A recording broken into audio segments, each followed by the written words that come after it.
الحمد للہ وحدہ والصلاة والسلام علی من لا نبی بعدہ اما بعد فاعوذ باللہ من الشیطان الرجیم بسم اللہ الرحمن الرحیم تسقى من عین آنیہ لیس لهم طعام الا من ضریع لا یسمن ولا یغنی من جوع۔ دہتے چشمے سے پانی پلایا جائے گا، ان کے لیے کھانے میں کوئی چیز نہیں سوائے تلخ خشک کانٹوں کے، نہ وہ انہیں موٹا کرے اور نہ بھوک میں کام آئے۔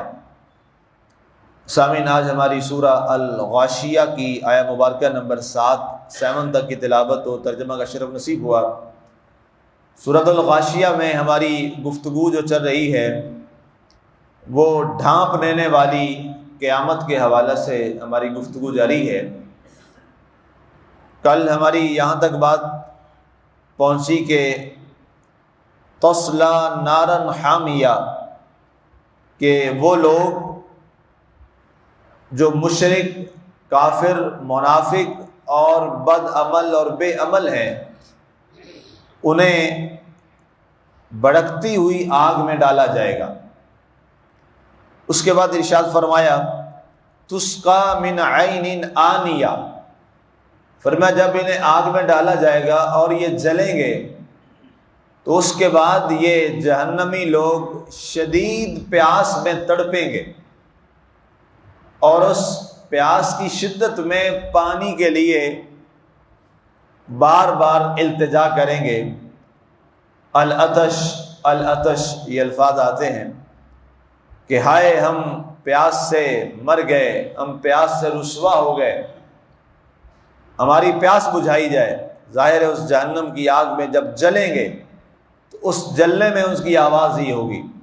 تو رب ذوالجلال نے ارشاد فرمایا تسقى من عین آنیہ، فرمایا انہیں جو پانی پلایا جائے گا وہ عین آنیہ ہوگا۔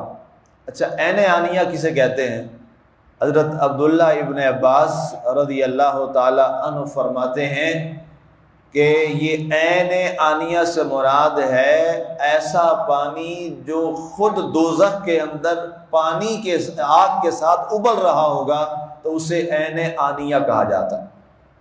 اب جب یہ لوگ اس گرمی کی شدت سے، آگ کی تپش سے بجھانے کے لیے پانی کی التجا کریں گے تو انہیں اسی جہنم سے کھولتا ہوا پانی پلایا جائے گا، اور جو ہی وہ پانی ان تک پہنچے گا تو اس جلن میں اور تپش میں اور زیادہ اضافہ ہوگا کہ جہاں یہ جب پانی پہنچے گا ان کے ہونٹوں اور ان کی زبان کو جلا دے گا۔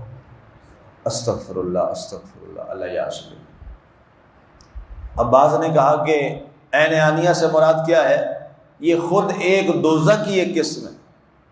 جیسے دوزخ کے عذاب کی کئی قسمیں ہیں، سردی کا عذاب ہے، گرمی کا عذاب ہے۔ سردی، ایک جہنم ایسی ہے جہاں سردی کا عذاب ہے، اتنی سخت قسم کی وہاں شدت کی سردی ہوگی کہ اس سردی کے عذاب میں کچھ لوگوں کو ڈالا جائے گا۔ یہ بھی عذاب ہے۔ ایک حد تک تو سردی برداشت ہو سکتی ہے، اس کے بعد آپ دیکھتے ہیں کہ یہی سردی جو ہے لوگوں کے لیے عذاب بن جاتی ہے، ان کا تمام زندگی کا نظام مفلوج ہو جاتا ہے، لوگوں کو موتیں آنا شروع ہو جاتی ہیں، جانور پرندے مرنا شروع ہو جاتے ہیں۔ تو گویا شدید قسم کی سردی بھی یہ دوزخ کی قسموں میں سے قسم ہے، اور اسی طرح شدید ترین گرم یہ بھی جہنم کی قسموں میں سے ایک قسم ہے۔ اور اب بعض نے کہا، مقاتل نے کہا کہ یہ خود ایک جہنم ہے، عین آنیہ جو ہے یہ خود ایک جہنم کا نام ہے، اور وہ جہنم کیا ہے؟ وہاں انتہائی شدید جلانے والا کھولتا ہوا پانی ہوگا، اور وہاں پر جہنمی کو ڈالا جائے گا، اور جو ہی وہ ڈالا جائے گا وہاں پہ تو اس کا سارا جو جسم ہے وہ گرم پانی اس کو جلا دے گا۔ استغفر اللہ استغفر اللہ استغفر اللہ۔ اور اس گرمی کی شدت بتائی گئی، اس کھولتے پانی کی، حدیث رسول ہے، اللہ کے نبی صلی اللہ علیہ وسلم نے ارشاد فرمایا، یہ حدیث انسان کو تڑپا دیتی ہے کہ اگر اس عین آنیہ، وہ جو پانی والا جہنم ہے، اگر اس کا ایک قطرہ، وہ اتنا گرم ہے، اگر اس کا ایک قطرہ کسی پہاڑ کی چوٹی پہ گرا دیا جائے تو سارا پہاڑ جل کر خاکستر ہو جائے، اس کا وجود ختم ہو جائے۔ یہ حدیث رسول ہے صلی اللہ علیہ وآلہ وسلم۔ اس پانی کا ایک قطرہ، وہ جو جہنم کا پانی ہے وہ کھولتا ہوا، ایک قطرہ اگر پہاڑ کی چوٹی پہ گرایا جائے تو سارا پہاڑ اس شدت تپش سے جل کر خاکستر ہو کے ریزہ ریزہ ہو جائے۔ یہ اس قدر سختی جہاں جہنمی کو ڈالا جائے گا۔ ظاہر ہے اس میں کافر بھی ہوں گے، مشرک بھی ہوں گے، منافق بھی ہوں گے، مسلمان بھی ہوں گے۔ اللہ کے رسول نے بتایا اس کو، جو مسلمان یہ عمل کرتا ہے تو اس کو یہ جہنم کا عذاب ملے گا، جو یہ عمل کرتا ہے اس کو یہ عذاب ملے گا، جو یہ عمل کرے گا اس کو یہ عذاب ملے گا۔ اور ان تمام معاملات کا تعلق جو ہے، یہ بڑی اہم بات ہے۔ سورۃ القصص آپ نے تفصیل سے اس کی تفسیر سماعت کی، سورۃ الانبیاء کی تفسیر بھی آپ نے سنی۔ اگر آپ کو وہ باتیں یاد ہوں، چند ایک چیزیں اگر یاد ہوں، تو سورۃ القصص میں سارے انبیاء کرام کی، جو موسٹلی انبیاء کرام ہیں، ان کی امتیں جو ہلاک ہوئی دنیا میں، ان کے ذکر آئے، تذکرہ آیا اور بتایا گیا کہ اس عمل کی وجہ سے وہ دنیا میں عذاب آیا اور وہ ہلاک ہو گئے۔ ایک بڑی اہم بات ہے اور قابل توجہ ہے، دنیا میں جتنے انبیاء کرام کی امتوں پہ عذاب آئے ہیں، سب کے سب ان کے خراب معاملات کی وجہ سے عذاب آئے ہیں۔ کسی ایک پر عبادت کے چھوڑنے پر عذاب نہیں آئے۔ آپ کو نہیں ملے گا کسی قوم نے، ان پہ روزے فرض تھے، انہوں نے روزے چھوڑ دیے تو ان پہ عذاب آ گیا، ان پہ نمازیں فرض تھیں وہ چھوڑی، عذاب آ گیا، ان پہ حج فرض تھا نہیں کیا، چھوڑ دیا۔ اب یہ ذرا اس کو دیکھیے گا، سوچیے گا، اس پہ غور کیجیے گا۔ جس جس قوم پہ عذاب آیا ہے، ان سارے عذاب آنے کی وجہ جو تھی، نافرمانی کس بات کی تھی؟ معاملات کی۔ کس چیز کی تھی؟ معاملات خراب تھے۔ اور سب سے زیادہ جو سخت عذاب آیا تھا، آپ کو یاد ہوگا، اس میں میں نے بتایا بھی تھا، قوم شعیب علیہ السلام پہ آیا تھا۔ بڑا سخت عذاب آیا تھا کہ اٹھا اٹھا کے انہیں پٹخا گیا تھا نیچے، اور پھر ان پہ آگ برسائی گئی تھی۔ وہ کیا کرتے تھے؟ وہ ناپ تول میں کمی کرتے تھے۔ ان کا ایک ہی گناہ تھا کہ وہ کیا کرتے تھے؟ ناپ تول میں کمی کرتے تھے، ڈنڈی مارتے تھے پیمانے میں، ترازو میں، میئرمنٹ میں۔ تو اس ایک عمل کی وجہ سے ان پر اتنا سخت عذاب آ گیا تھا۔ بتائیے مسلمان ایسا نہیں کرتے؟ کبھی غور کریں۔ صرف ایک قرآن مجھے بتا رہا ہے، آپ نے سنا، صرف ایک عمل کی وجہ سے قوم شعیب علیہ السلام کو صفحہ ہستی سے مٹا دیا گیا، صاف کر دیا گیا، عذاب آ گیا ان پر۔ آج آپ دیکھیں، جہاں جہاں پیمانے اور ترازو چل رہے ہیں، کہیں سے پورا پیمانہ لے کے دکھائیں، ہر جگہ کہیں نہ کہیں، ہر روز آئے دن دیکھتے ہیں۔ میں تو جہاں ہو، ہمارا کام تو ظاہر ہے تبلیغ کرنا ہے، بتانا ہے لوگوں کو، اچھا لگے یا برا لگے، یا وہ عمل کریں نہ کریں، اس سے ہمارا غرض نہیں ہے۔ ہماری غرض تو اللہ کی بات بتانا ہے۔ 2 ہفتے پہلے میں ایک جگہ سے ٹماٹر خرید رہا تھا، تو اب ظاہر ترازو تو برابر ہوتا ہے، تو اس نے پیچھے نا جہاں ویٹ رکھتے ہیں، ایک کوئی چیز رکھی، اوپر کپڑا چڑھایا ہوا۔ میں نے کہا جناب صاحب یہ آپ نے کیوں رکھا ہوا؟ ویٹ تو برابر، یہ 2 kg ہے، یہ کیا ہے؟ وہ جی یہ ترازو کا حساب ٹھیک نہیں، اس کو برابر۔ میں نے کہا یہ حساب تو آپ نے خود خراب کیا ہوا ہے۔ اب اندازہ کریں بھائی، جب ایک ترازو بنایا گیا ہے، وہ تو سٹینڈرڈ سائز بنا دیا گیا، برابر بنا دیا گیا، اب وہ کیسے اوپر نیچے ہو گیا؟ اتار کے دیکھا جی ترازو برابر تھا۔ میں نے کہا یہ ایک آدھا پاؤ کی وجہ سے 2 کلو کے جو تیرے حلال کے پیسے تھے وہ تو نے سارے حرام کر لیے۔ اپنے طور پہ تو بڑا لوگوں کو چونا لگا رہا ہے، بیچارے لوگ لے رہے تھے، کسی نے کبھی توجہ اس طرح نہیں کی، اور تو اپنے آپ کو بڑا کہہ رہا ہے کہ میں نے بڑا بزنس کر لیا اور میں بڑا تیز اور سیانا ہوں کہ میں نے سب کو اندھا کر دیا۔ میں نے کہا اندھا تو نے کسی کو نہیں کیا، تو نے اپنے اور اپنی اولاد کو اور بیوی بچوں کو اندھا کر کے جہنم کا سامان کیا۔ یہ تو میں نے ایک اس کی مثال دی ہے جو سب سے چھوٹا ریڑھی والا ہے، یہ جو سب سے چھوٹا ہے جس کو ہم کہتے ہیں بڑا ہی ماڑا ہے، بیچارہ غریب ہے، یہ اس کا حال ہے۔ جس کے جہاں جہاں بڑے پیمانے ہیں اس کی بے ایمانی بھی اسی حساب سے بڑی ہے۔ آپ کہیں کسی جگہ سے پیٹرول پمپ سے پورا پیٹرول لے کے دکھائیں آپ، یہ پیمانے میں زیادتی اور ظلم نہیں ہے؟ تو کیا خیال ہے اللہ صرف باقی قوموں پہ عذاب ڈالے گا اور اس پہ نہیں؟ ایسا تو نہیں، رب کا نظام ہے، رب تو عادل ہے، رب مقسط ہے۔ ان اللہ یامر بالعدل، اللہ تو عدل کا حکم دیتا ہے، جو عدل کا حکم دے گا کیا خود نہیں عادل ہوگا؟ سب سے بڑا عادل ہے۔ تو اس لیے یہ غور کرنا چاہیے ہمیں کہ آج ہم اپنے معاملات کو کتنا خراب کیے ہوئے، اور اللہ اکبر اللہ اکبر، ہم کہتے ہیں ہم پہ کوئی آزمائش نہیں، کوئی عذاب نہیں، کوئی کچھ نہیں ہے۔ ہم سمجھتے ہیں عذاب صرف شاید یہ ہے کہ آسمان سے پتھر برسے ہمارے اوپر، ہم صرف عذاب اس کو سمجھتے ہیں۔ وہ تو عذاب کی ایک قسم ہے، عذاب تو کئی قسم کے ہوتے ہیں۔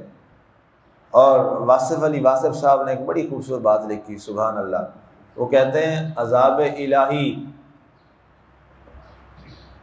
آزمائشوں اور دن تکلیفوں کو نہ سمجھنا یہ خود ایک عذاب الہی ہے، کہ بندہ کے اوپر وہ عذاب آ رہے ہوں اور وہ پھر بھی اس کو نہ سمجھے، یہ خود ایک عذاب الہی ہے۔ آج آپ بتائیں دیانتداری سے ہم جن حالات سے ہم گزر رہے ہیں، اور کیا عذاب دیکھنا ہے، اور کیا عذاب دیکھنا۔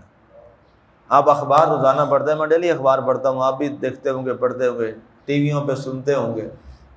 ایک ماں آئی جس کی محبت دنیا میں مشہور ہے، اور اس نے اپنے 4 بچے لے کر ٹرین کی پٹری پہ بیٹھ کے ٹرین کے آگے خودکشی کر لی۔ بتاؤ یہ رحمت ہے؟ یہ انعام ہے کہ عذاب ہے؟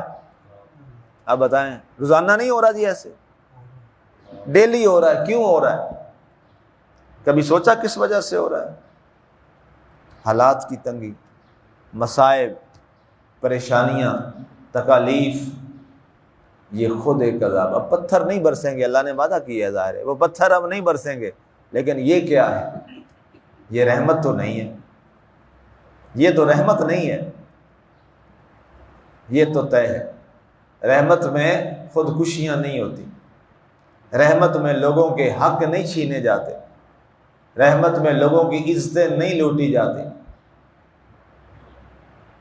یہ ایک توجہ طلب بات ہے جو اس آیت کے تحت مفسرین نے لکھا کہ مسلمان غافل ہے اور اسی بات میں خوش ہے کہ میں نے کلمہ پڑھ لیا ہے، بس پتہ نہیں اس کو کس نے جنت کنفرم کر دی ہے۔ یہ بات بڑی مزے کا خیز ہے، اور اتنی غفلت میں ہے، اتنی غفلت میں ہے کہ اسے احساس ہی نہیں ہے کہ میں کس جگہ پہ کھڑا ہوں۔ یہ ایک بڑا عذاب ہے، احساس ختم ہو جانا۔ آگے فرمایا گیا لیس لہم طعام الا من ضریع، ان کے لیے کوئی کھانا نہیں ہوگا مگر ضریع۔ ضریع کہتے ہیں خشک زہریلی گھاس کو، یہ عرب میں ہوتی تھی، اور اس کو اتنی یہ زہریلی تھی کہ سوائے بکری اور اونٹ کے سے کوئی جانور کھا نہیں سکتا تھا۔ اب اللہ تعالیٰ فرماتا ہے کہ جب وہاں یہ لوگ کھانا مانگیں گے، پیاس لگے گی تو پانی مانگیں گے تو عین آنیہ ملے گا، بھوک لگے گی تو کھانا طلب کریں گے تو اللہ نے فرمایا انہیں ضریع ملے گا۔ ضریع، ضریع وہ خشک گھاس جو زہریلا ہے، وہ ان کے منہ میں زبردستی ڈالا جائے گا کہ کھاؤ اس کو۔ اب ظاہر ہے وہ کہاں کھایا جائے، جس کو جانور بھی باقی نہ کھاتے ہو۔ بکری ایک واحد جانور ایسا ہے جو زہریلے سے زہریلا پودا بھی کھا جاتی ہے۔ تو کہتے ہیں کہ صرف عرب کے جو وہ بکری اور اونٹ تھا یہ وہ کھاتا تھا، اس کے علاوہ کوئی اور جانور بھی اس کو منہ لگاتا ہے، اتنا زہریلا یہ گھاس ہے، عرب میں یہ ہوتا تھا۔ جیسے صبر کا درخت ہے، وہ بڑا زہریلا ہے، بہت کڑوا ہے، کہتے ہیں کہ وہ کسی سے نہیں کھایا جاتا تھا۔ اب یہاں پہ دری انہیں زبردستی وہ ڈالا جائے گا، اور وہ ایسا کھانا ہے لا یسمن ولا یغنی من جوع۔ کھانا کیوں کھایا جاتا ہے؟ دو چیزوں کے لیے، یا تو انرجی لینے کے لیے یا بھوک مٹانے کے لیے۔ بعض لوگ ایسے ہوتے ہیں کہ وہ کھانا کھاتے ہیں نہ بھوک مٹانے کے لیے انرجی کے لیے، پیٹ فل بھرا ہوتا ہے ویسے پھر کھا لیتے ہیں، آنکھیں بھوکی ہوتی ہیں کچھ لوگ، لیکن اصل کھانے کا مقصد دو ہی ہوتے ہیں، ایک انرجی لینا اور دوسرا اپنی بھوک کو مٹانا، ایک حد تک رسول اللہ نے بتا دیا کیسے۔ اب لیکن یہاں کیا ہوگا جب انہیں یہ زری کھلایا جائے گا، زبردستی ان کے منہ میں ڈالا جائے گا یہ زہریلا گھاس، اللہ فرماتا ہے نہ تو ان کا اس سے انہیں طاقت اور قوت ملے گی کہ جسم موٹا ہو جائے، اور نہ اس سے ان کی بھوک مٹے گی کہ ان کی بھوک والا معاملہ حل ہو جائے، بلکہ جو ہی یہ زری ان کے منہ میں ڈالا جائے گا تو ان کا زہر ان کے منہ میں پھیلے گا، اور منہ میں ڈالنے کے بعد پورے جسم میں یہ زہر سرایت کر جائے گا، اور اس زہر سے ان کے جسم پھٹنے لگے گا، اور یہ ایک عذاب ان کے اوپر اور اللہ تعالیٰ ڈال دے گا۔ سامعین، یہ ایسی باتیں نہیں ہیں کہ کوئی کس سے کہانیاں ہیں، یہ اللہ کے کلام کی آیات ہیں، یہ اللہ کے فرامین ہیں۔ اللہ ہمیں، اللہ اکبر، اللہ ہماری حفاظت فرمائے، اور اللہ ہمیں ایسے اعمال سے محفوظ فرمائے کہ مبادا کہیں ایسا نہ ہو کہ کسی مسلمان کے ساتھ ایسا ہو۔ اللہ نے تو ہمیں جنت سے یہاں بھیجا، اور اس کی طلب بھی یہ ہے کہ ہم جنت میں ہی جائیں، لیکن اگر خود ہی کوئی اپنے لیے جہنم کا راستہ بنائے تو یہ اس کی پھر اپنی مرضی ہے۔ اللہ ہمیں عمل کی توفیق عطا فرمائے، اور ہر قسم کے ایسے اعمال سے محفوظ فرمائے جس سے اللہ ہم سے ناراض ہو اور یہ جہنم کا ساما ہو۔ آمین۔ وما علینا الا البلاغ۔